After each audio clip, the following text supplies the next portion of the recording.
Il 27 settembre siamo stati convocati in azienda per importanti comunicazioni che ci riguardano. In attesa dell'incontro di lunedì prossimo tra sindacati e vertici dei CTV, massima adesione per l'agitazione del trasporto pubblico locale, visti tanti nodi da sciogliere. Alle 11.30 a Venezia, chiuso l'ingresso ai mezzi in Piazzale Roma con il traffico deviato dagli agenti della polizia locale verso il Tronchetto. Lunghe code in entrate di diversi chilometri con le auto già ferme praticamente all'ingresso del Ponte della Libertà.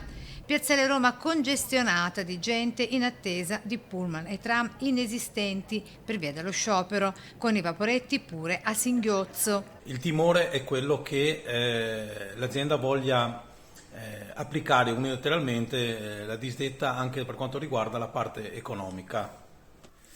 Noi speriamo e auspichiamo che ciò non accada. L'agitazione è prevista per 24 ore nell'ambito dello sciopero nazionale appoggiata a Venezia da USB e CUB dei trasporti.